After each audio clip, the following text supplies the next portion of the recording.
So today, Shane and I have given this talk a couple of times, and in some ways, it's the most important topic I think that one could ever really address. And so, Shane, today, what we want to encourage the people here to stay in a question, and we want them to stay in a question for like 1 year, a year's time. And that question is, how do I make my school world class? Now, is that a crazy question, or what do you think? I think it's an awesome question. Great. I think what happened in March was a perfect example of this happening in real time. So what, Greg, may I sort of kick it off with a little story? Feel free, little story.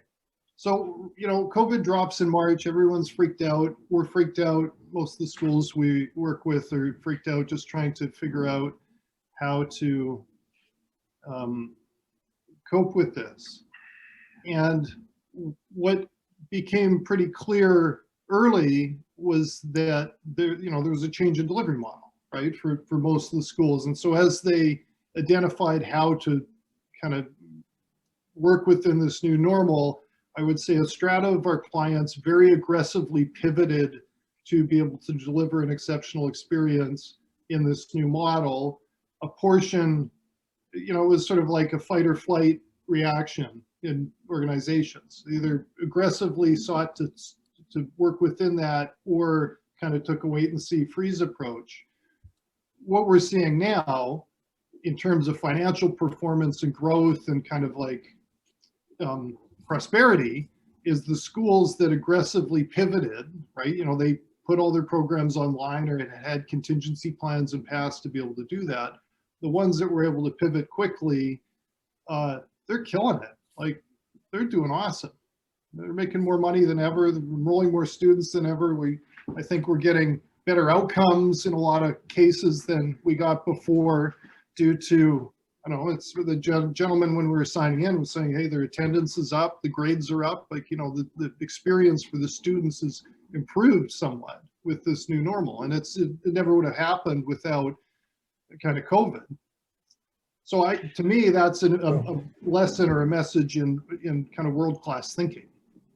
Yeah, world-class thinking forced upon us. Kind of like, in a way, the regulators create an operational discipline by forcing us to think in world-class terms. Let's just talk very quickly about what world-class might do for a school. World-class is like, Tesla or Hewlett-Packard or Apple, the Body Shop, anything that's done at a top level consistently. So the first thing that would happen is that the admissions and the marketing become really easy. So we know of schools where there are people in terms of marketing, there are waiting lists, and that's because they want to get into these world-class programs. You can cut down your media buy expenses because you're working on a high percentage of referrals.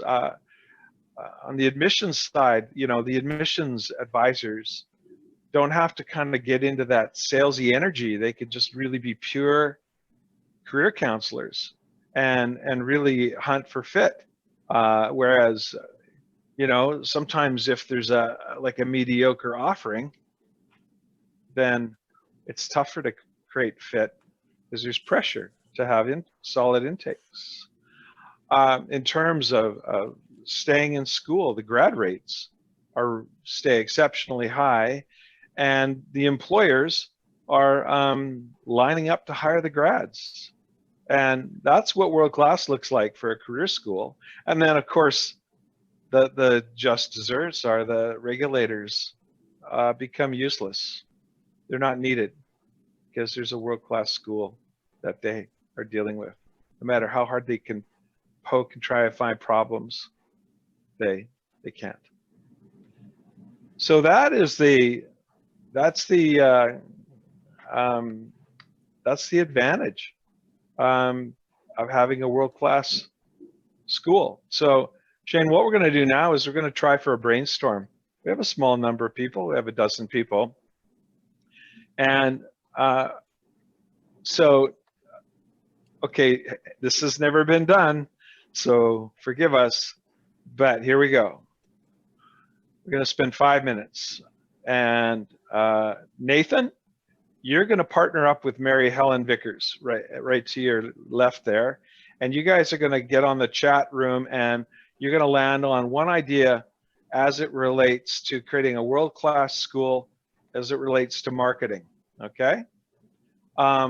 Patricia and Jeff, you guys are going to get together on the chat and come up with an idea as it relates to admissions.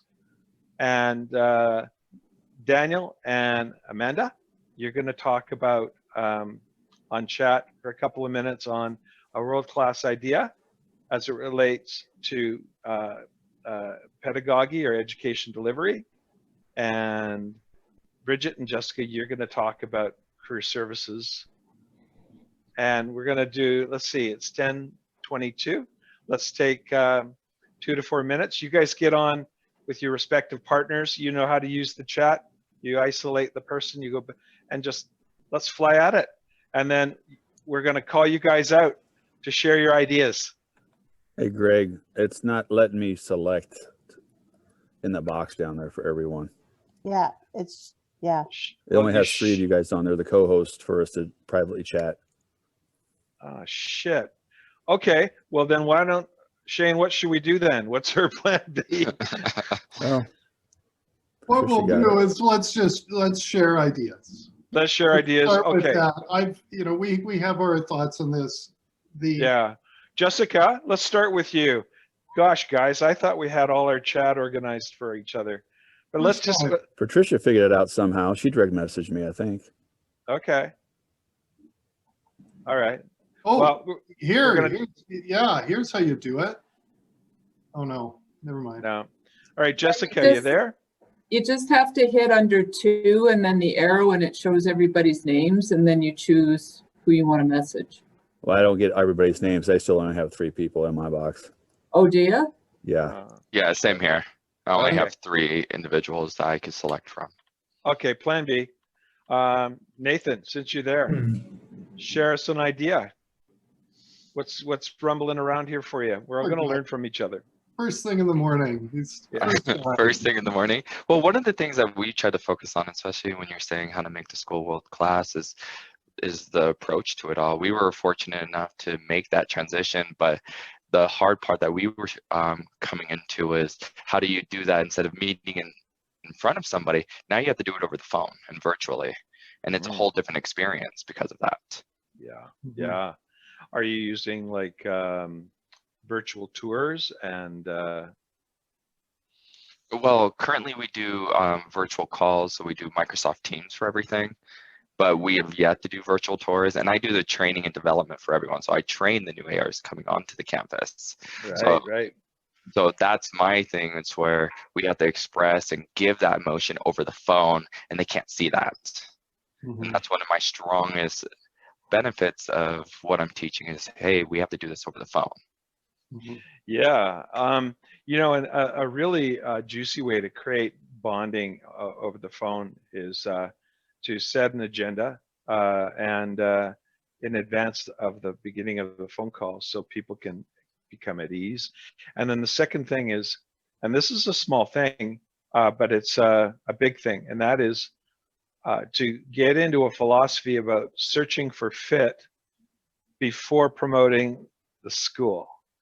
And that is all about asking, I wouldn't say hard questions, but they're questions that really will determine if the student is a fit. If they are a fit, then and they understand they're a fit, they will go really deep and committed into the admissions process. And so looking for fit is a world-class tactic. The term is called sales engineering. It's used by IBM, Hewlett-Packard, and it can be used very effectively in education. So Bridget, you there? No? Okay, who wants to go I after? am here, All but I right. am one of those working from home with small children, so I'm gonna stay Uh, mute as much as possible. No, we like kids. So what? So what are your? Do you have a thought on how to make a world-class school? Um, I work at a non-traditional school that is has been in the online world for a long, long time, and when COVID hit, there was a meeting to deal with some things with some partners abroad, and we kind of looked at each other like, well, we got this. And I think that was part of that's part of building that world-class school, is that building confidence in your teams and your processes, so that when crisis hits, you can look at each other and go, we'll be all right. We can manage this. We can work out how to do it. Isn't that a really cool feeling? It's like at the final scene of the Poseidon adventure, where all those people were trapped under the boat, and Shelley Winters, man, we're all cheering for her to get through this little spot and then get to freedom. And then along comes Melissa Muldaur singing, "I think we can make it." Remember that? Probably not. Anyway, it's a stupid analogy, but I think Don, what it is when you're, like Shane alluded to earlier, when you're steeped in crisis or the unknown, we adapt and we move our feet. Would you not agree? True. So Don, what's like one thing you've adopted that you think is world class with your school? Well, I think we do pretty well on the front end of the process, selecting people. We test everybody. Maybe everybody does that, but we have to use a different set of criteria depending on the program. For example, medical assisting, they've got to score a 20 on the Wonderlic. We'll take a lower score for a massage therapy student, and fitness and nutrition. That's a lower number as well. So that's at the front end of the process what we do to filter and make sure we're getting the right students in school. So when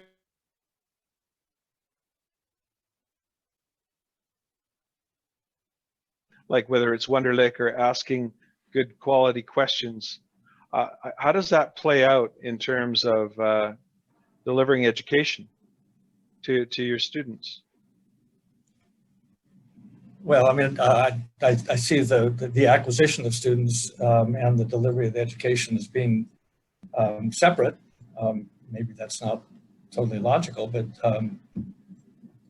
we have great curriculum in all of our programs. We're constantly refining it, but that's what everybody does. That's not a novel concept.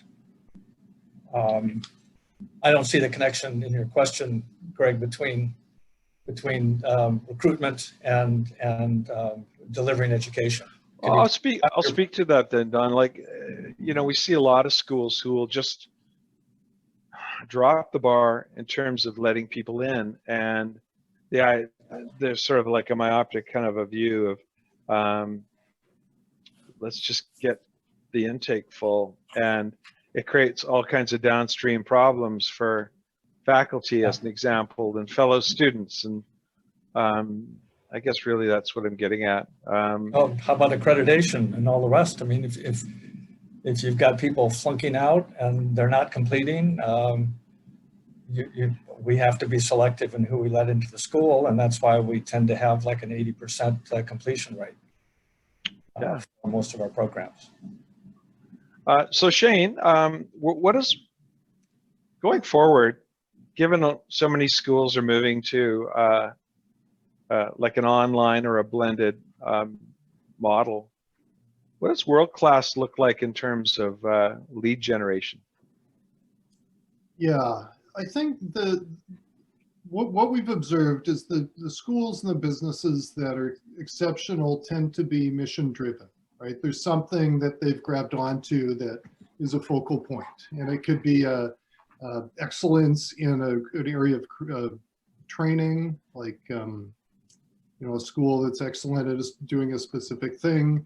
It could be we've got a philosophy that drives the curriculum, or drives the organization. But there's some mission to point to, right? There's some focal point, and that foundation is where everything else stems out from. And so the businesses that tend to be weaker tend not to have either a clear mission or a clear focal point. It's, you call it positioning, or unique selling proposition, or whatever. But when you lack that singular focus, it's hard to galvanize people around that, right? They don't have a mission or a shared objective.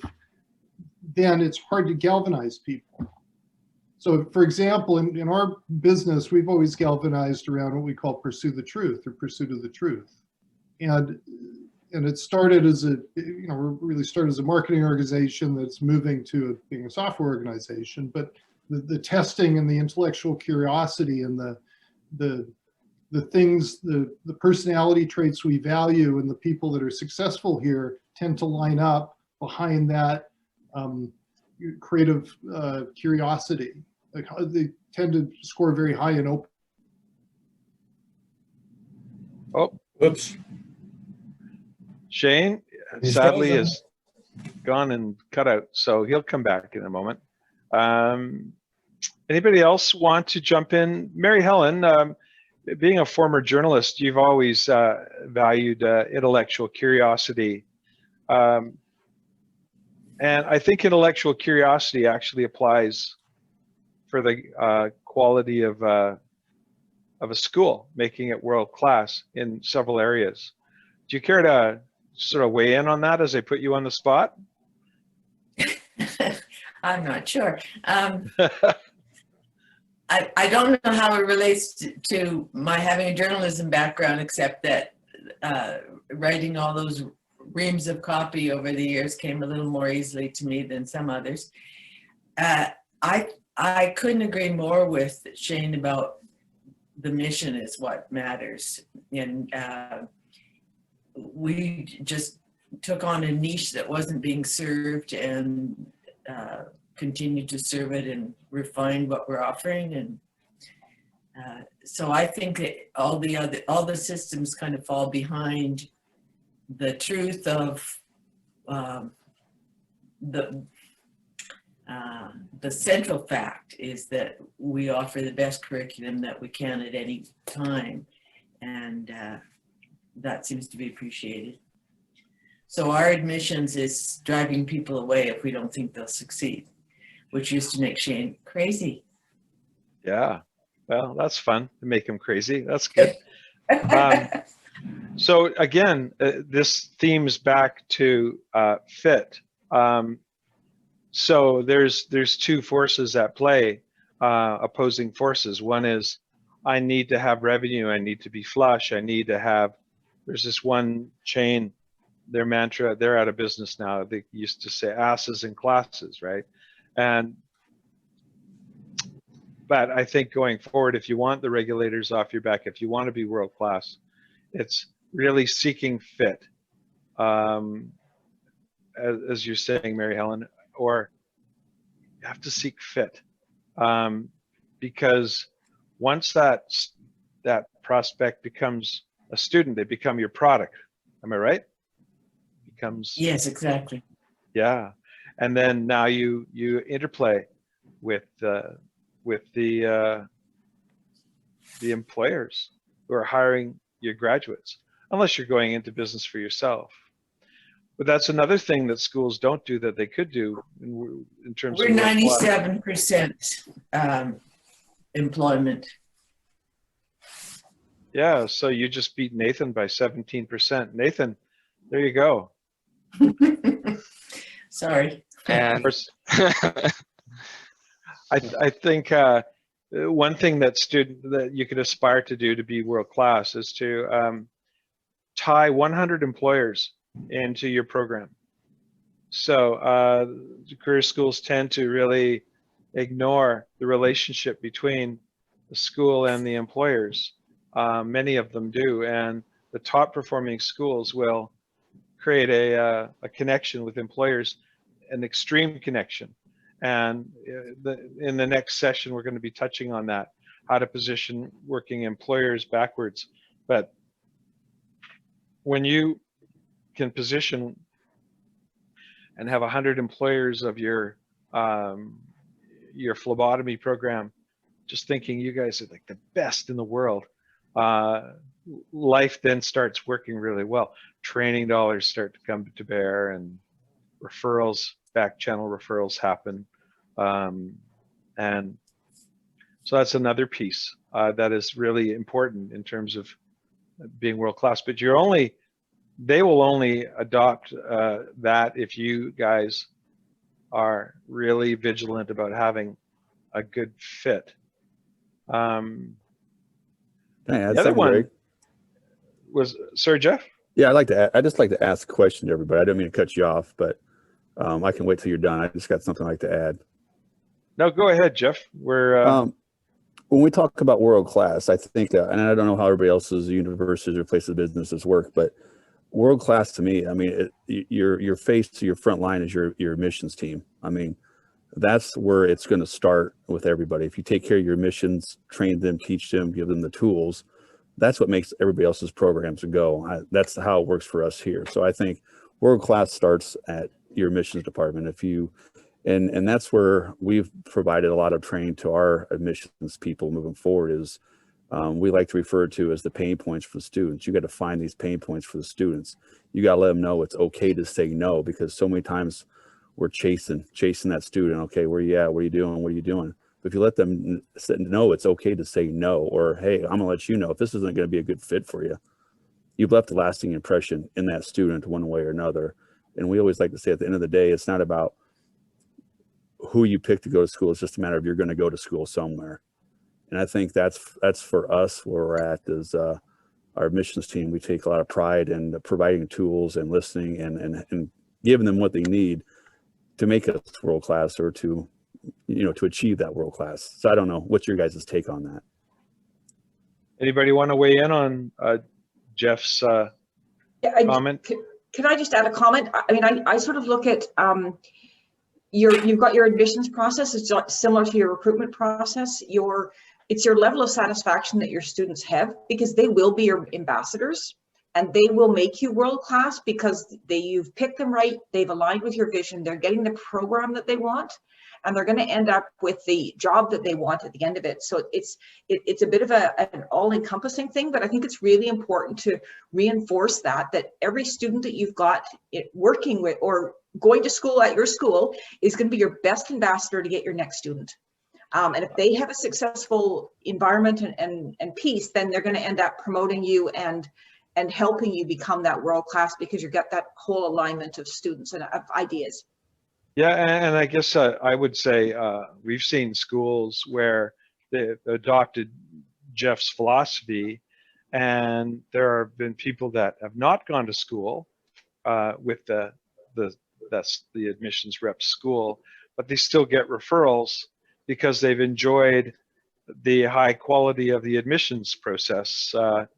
One can, I think what Jeff might be speaking to is the byproduct is that when an admissions rep can be seen by prospective students as a trusted advisor, then what happens is the phone calls get returned, Jeff? And the admissions, when people are starting to trust and embrace that admissions advisor as somebody who truly has their interests at heart, then that's moving toward world class. Yeah, if I can jump in, I would view that as courageous leadership, right? Because if you're, as a leader, enabling people to pursue the right thing, not the convenient thing or the short-term profitable thing, that's a mission-based kind of philosophy, right? That creates integrity in the organization. And I would argue, Shane, that that weak bullshitty kind of marketing tends to push the admissions team into a corner, because they're dealing with maybe emotionally or intellectually dishonest advertising. So I think it's incumbent that marketing maintains, like marketing companies tend to just scramble to get the leads because they have what's called an insertion order that needs to be met. And then the poor admissions people, they're dealing with people who have been communicated in a way that's less than forthright. Well, it commodifies them, right? It commodifies the whole experience. Right, and in doing so, these people come and there's obvious pressure for admissions people. It's a performance job. However, if they're if they want to do the right thing, oh no, this isn't right for you. Or to Jeff's point, I think also in being world class is not only having the admissions team take on what Jeff's talking about, which is to be trusted advisors. I think it's important that the head of admissions goes and pushes really hard on the marketing department to not set them up for failure. Is that a little too harsh, or Jeff, or I don't know? No, I don't think it's harsh at all. I just, again, I know everybody's backgrounds and stuff like that, but you know, where I sit is like, you know, we get a student, this is like, hey, I want an MBA. And it's like, oh, great, we got, you know, and someone spills all into the MBA program. But why do you want that MBA program? You find out more behind the student. And we look at, you know, we want quality over quantity. I mean, some places just need that quantity and go, go, go. But you also want that persistence at the end of the year as well for that student to go through. And I think if you up front, that's like, we always stress up front, you find all those pains of the students, you address all those pains of the student.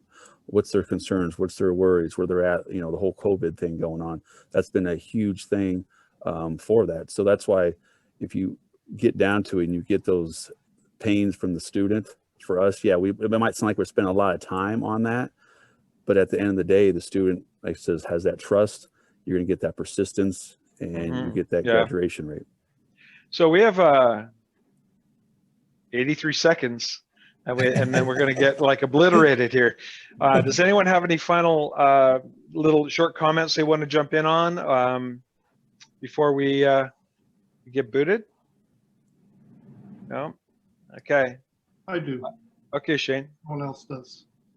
I think it may be a hallmark of this kind of what we're talking about is an all news is good news kind of philosophy. So meaning